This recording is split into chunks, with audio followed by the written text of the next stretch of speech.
Hey guys, welcome back. So we're going to be playing The Crown of Flame, Chapter 6. While Kenna races off to rescue Dom, it's up to Val and Raiden to prepare Fydoria for the incoming invasion. Right, so hopefully, the secrets of Fydoria. Hopefully we can, get them on our side and all that. Now playing as Raiden, while Kenna lead an expedition to confront Hex and Aurelia, you find yourself traveling in the opposite direction towards the Kingdom and Fydoria. With you is a small force of Stormhold soldiers, as well as a most unlikely traveling companion. Good morning, Val. Yeah! Raiden, I swear by every god you hold dear, if you don't stop sneaking up on me.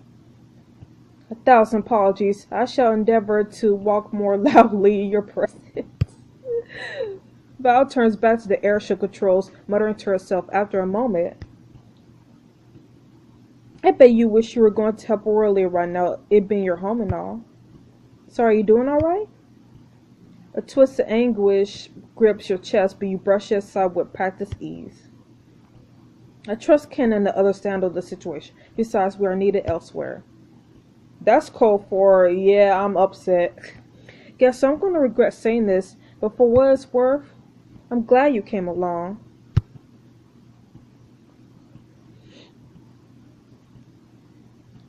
Valentina, are you being nice to me? And now I'm regretting it. Just shut up and tell me about Fydoria you've been before, right? I have. Fedorians are very learned or somewhat colorful. Uh,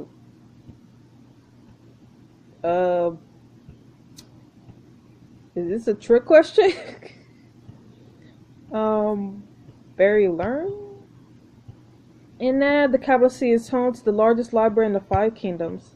I hear that on certain days the library is open to the public, and royal scholars will provide free reading lessons to all who ask.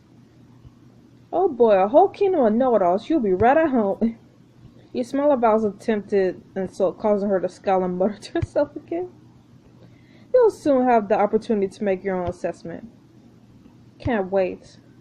Your airship glides below the clouds and Val guides it towards an empty field outside the city. Ooh. Upon arriving at the palace gates, you're greeted by a couple of brightly decorated soldiers. Oh wow. Welcome, travelers, to the Grand Palace of Enon. May I ask the purpose of your visit? Right here at the behest of Her Majesty Kenna Reese, Queen of Stormhold.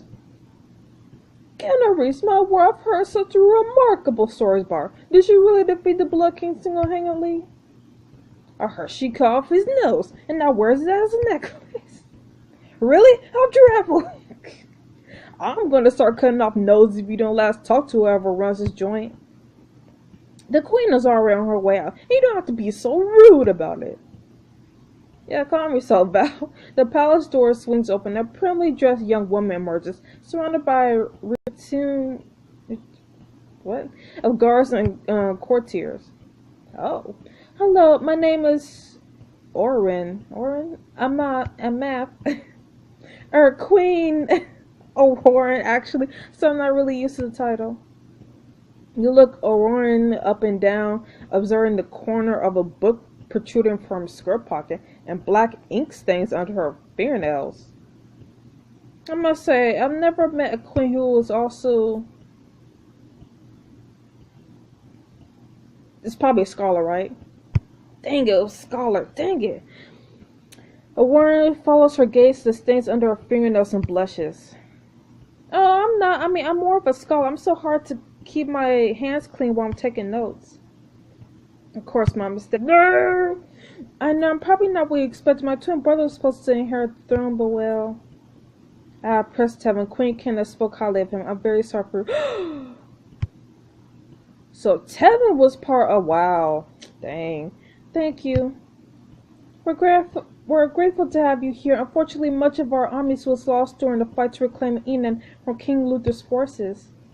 We bolster our numbers through recruitment. But the new recruits are mostly young aristocrats and artisans, untrained in the arts of war. So all that stands between your kingdom and the Iron Empire is a bunch of spoiled noble brats? I believe what Val meant to say is that we're happy to help in any way we can, including training your new recruits. Right, Val? Hey, if this means I get to spend all day making these rich dandy sweats, then I'm more than happy to help. Val leers at the nearby soldiers who shift uncomfortably in their gilded armor. Excellent. We have no way of knowing how soon the Iron Empire will arrive, but it's safe to assume it will be sooner than we'll like. And since they're coming, we must fortify your borders? I don't know. I don't wish to be rude, but I must disagree. It's most likely that the initial attack will come from the ocean. Man, I don't know anything. The Iron Empire's armor would have to go through either Fydoria or Abathis to get to the other kingdoms, and we're the easier target. You make a compelling point. You must post more sentries along the coastline. This will be like no battle you have fought before. The Iron Empire's strength lies in more than its superior numbers. Whatever do you mean? Well, for starters, the Empress could shoot lightning bolts out her hands. Did you say lightning bolts? Yep, big ones. That's fascinating. I read about fish that can produce a small electric charge. Oh, dang, I skipped too much. Yeah, it's less fun when you're on the receiving end. We experience this power in rather close quarters. I do not know if we've seen the full extent of her abilities, and I cannot begin to guess how one might defend against them. Actually, I might know a way. The Indian Library Centuries books that are centuries old, and some speak of a time when all sorts of magic were common to fight kingdoms. Do these books say how much magic can be countered? I may be misremembering, but I seem to recall reference to something called anti-magic. Your heart quickens. That sounds promising indeed. If you would like some assistance in the library, perhaps I could, ooh. Your assistance will be greatly appreciated. Val, you'll be fine training the army without me. Val looks from Arun's blushing face to yours, raising the amused eyebrow. She knows what's going on. Oh, I'm just going to have a great time. Just try not to get too distracted in there, yeah? See, Val knows what's going on. I'll do my best, but it can be difficult to stay focused when there are so many interesting tombs to read. Oh, interesting tombs! Yeah. Black hell, she's serious. Oh, Val's disappointed. Ahem, please lead the way, Your Majesty. You follow Warren through a pair of tall golden doors. Gentle lamplight flickers across the spines of countless books. Wow. Welcome to the Grand Library of Enon. It's beautiful. I feel like I've come home. That's how I feel about it too. Much as I would like to lose myself in these shows, we do have a mission. Shall we start with the history section? Yes, that seems the logical place to begin this way. You follow Aurora up one of the delicate spiral staircases. Wow. I don't believe I've ever seen so many books in one place. It's wonderful, isn't it? Find a particular book can take time, though. I hope you don't mind. Why would I relish any chance to spend time with? Ooh, oh my goodness. A good book? No. Come on, get your game on. What? That is... Maria looks away, adjusting her spectacles, her cheeks flushed with vibrant red. Was that too far? No, that's just no one's ever... Never mind. Still refusing to look at you, Warren grabs a book from the shelf at random and buries her face in it.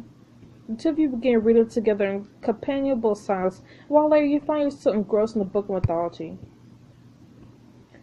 The would-be queen traveled to the end of the world, to the place where land and sky met. She reached up...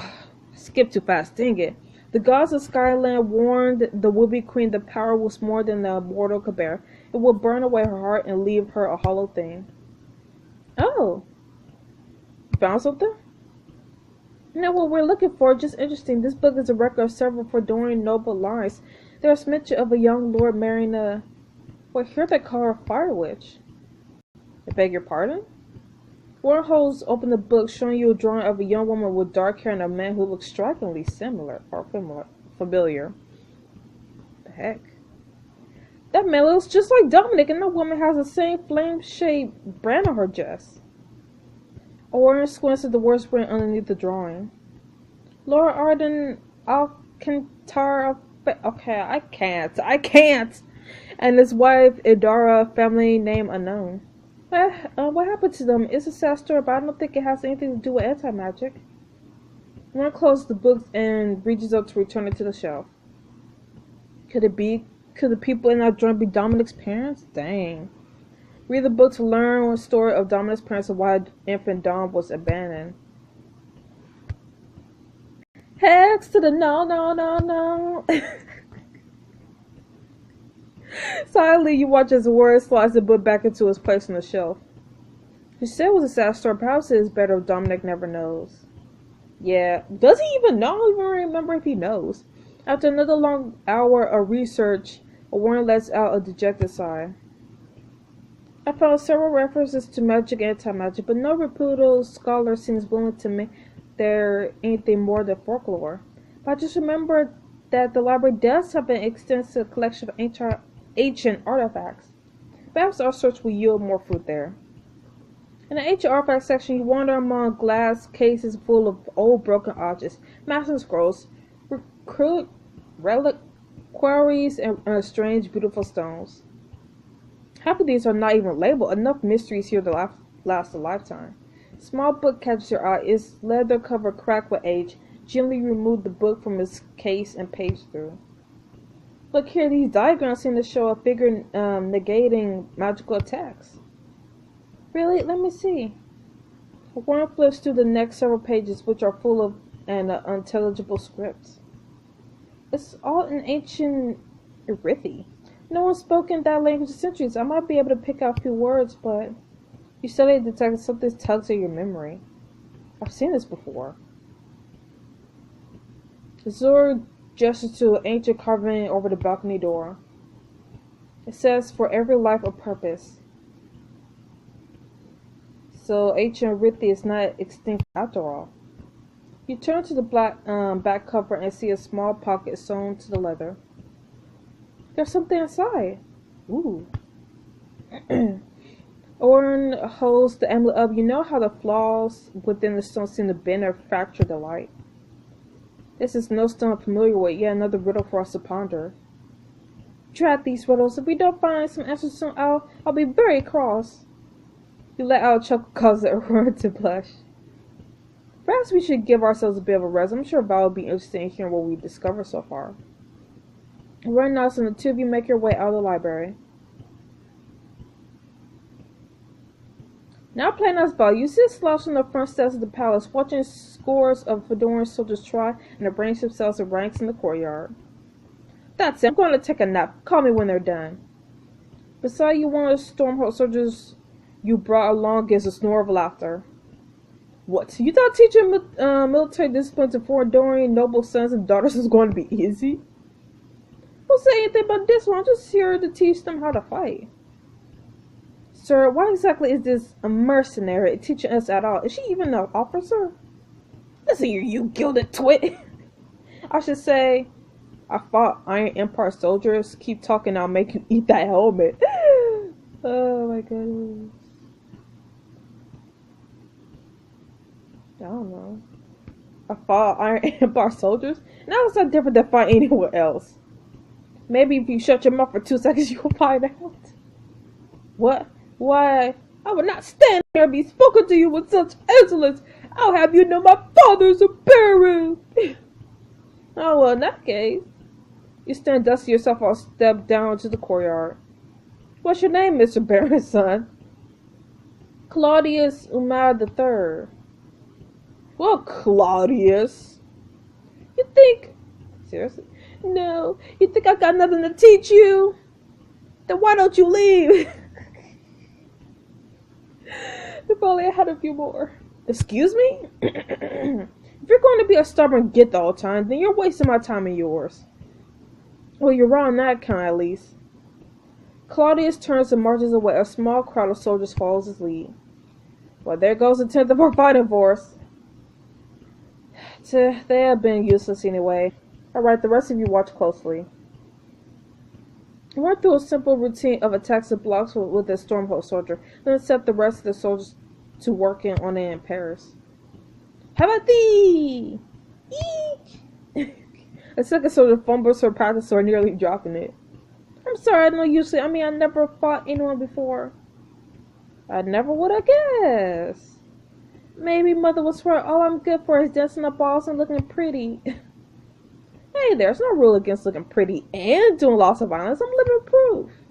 Just remember, fighting is basically the same as dancing. The horrible thing between you and the horrible thing. No, it's the same as dancing.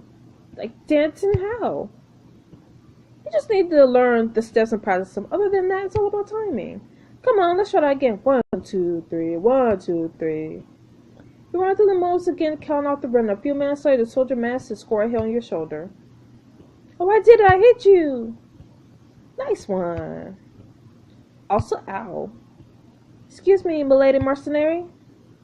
Yeah, just living, loving the title. It's just foul. As you said, Val, I was wondering what's the best method for attacking an opponent in armor? I've only ever fought in duels, I'm afraid. I'm concerned that this weapon will be very effective against those Iron Empire chaps. He holds up a thin rapier with the light blade and a wickedly sharp point. But that weapon, you should aim for the heart? I mean, everyone will die if you stab them in the heart. Dang. Soldier looks down his own chest. He knocks it against his breastplate with the arm fist. Not to be the contrary, but I don't think my rapier can penetrate metal armor. I don't know, stab harder? Right. Thank you. I suck. I seriously do. After a few hours practice, the Fydoras are actually starting to resemble something like a real army. Damn, I'm good. The doors of the palace swing open, revealing Raiden and Arun. Raiden nods to the nearby garden. Keep on practicing, will you? Whatever you say, milady mercenary. You give the soldier a playful rap in the helmet, then turn to follow Raiden and Arun. You join Arun and Raiden in the center of some fancy hedges, taking a seat on the lip of a huge, gaudy fountain. Find anything useful in that well-renowned library of yours? Perhaps this book appears to contain instructions for several spells that could interrupt or negate magical attacks. Hells! That sounds exactly what we need to kick Zora's alabaster. Unfortunately, neither of us can decipher the words. Take a look. Raiden shows you a page of meaningless scribbles. Great. All that time in the library and the best you got is a book you can't read? It's not our fault nobody spoke in ancient Rithi in 1,000 years. No one in the 5 kingdoms, at least. Besides, that's not all that we found. Take a look at this. Ooh, shiny. Pretty, what's it for? It was inside the book, so it must be related to anti-magic in some way. We have a few hypotheses, but while rigorous testing, there's no way to... You snatch the amulet out of Arun's hand and slip the chain over your head. Wait, we don't know how that artifact works. It could be dangerous. Cool off, Spymar. It's not even doing anything. Well, I take it back. It is definitely doing something. Fascinating, may I? Hesitantly, Arun reaches out to touch the strange energy swirling around you. Slightly resistant to pressure and a temperature slightly above ambient. I saw diagrams similar to this in the book. I think it's a shield against magic. Now that would be useful. With the protection amulet, Val would be immune to all magical attacks. Take the amulet for no. Hell to the no. Reluctantly, you remove the amulet and hand it over to Run. Probably better not to mess with this until we know for sure how it works. That's very cautious of you, Val. Don't get used to it. If you excuse me, there is some business I should attend to before the day is through. Please, don't let us keep you. Shall we begin our research anew tomorrow? I would like that very much. Until then. Aurora curtsies and hurries back towards the castle. Raiden watches her go until he knows she's smirking at him. What? So did you spend all that time just researching, or... The air suddenly shakes with the booming of huge bells. Panic shouts cut through the din, and you see a messenger sprinting towards the castle. Enemy sighted! Enemy ships on the horizon! What? No way, they couldn't be here already. You there, how many ships? How fast are they approaching? Scores, hundreds, screaming towards us like winged horse. Oh gods, go to the queen now! The messenger salutes, dashing up the castle steps. You stroke the handle of your flail, gritting your teeth. Burning black-sided hells! No way this army is ready for a fight. Do we run? There's no time, listen. You shut your mouth. and hear screams from the direction of the docks. The clash is steel on steel. The thunder of thousands of boots coming your way. What do? We improvise. Radar turns and shows you to the fountain. You hit the waist deep water with a splash, shaken to the bottom of the basin. Above you hear distorted shouts of blurry white forms coverage on Raiden. We claim the city in Azur's name. Best you lay down your weapons, friend. We do not wish to kill you. And I do not wish to die. The soldiers march Raiden up the steps of the castle, and you cautiously poke your head above the water. Raiden, you bloody, stupid idiot! Not long after you skid the fountain and find a hiding spot among the hedges. From your vantage point, you watch as Raiden and the other nobility are being forced to kneel before Azura. Queen of Ruin, I am sorry that we had to meet this way. I have long admired Fydoria from afar. Swear fealty to me now, and I promise no harm will come to your family. I... One glass aside with Jordan holds Raiden firmly by the shoulder. I swear my royalty to the Empress Azura, who shines brightest. No! Very good, that will suffice for now. Jordan, please make me comfortable in the dungeons until my clerks can draw out the formal papers. Yes, your radiance. As Jordan marches the prisoner to the palace, Raiden looks directly at you and cocks one eyebrow ever so slightly. Move along, prisoner. Jordan prods Raiden with the butt of his spear, and the prisoners continue to march aside towards the dungeons. Great, looks like Val's got to save the day again. I believe in you, Val. Chapter progress, you delve into the secrets of the great library of Fydoria, discover and impart clues to defeat Azura. You decide not to learn the story of Dawn's parents. They will always be a mystery to him. You told a stuck-up, arrogant ass of a bear son to get lost. Unfortunately, you took a big chunk out of your armor with them. You didn't take the anti-magic protection element. You will have to rely on your wits to protect you from magic. Azura has crossed the ocean and seas control of Fydoria. Will you be able to escape? I don't even know. Well, that's it for today, folks, and I'll see you guys next week for chapter... Is it 7? It's probably 7. So, see you guys next time.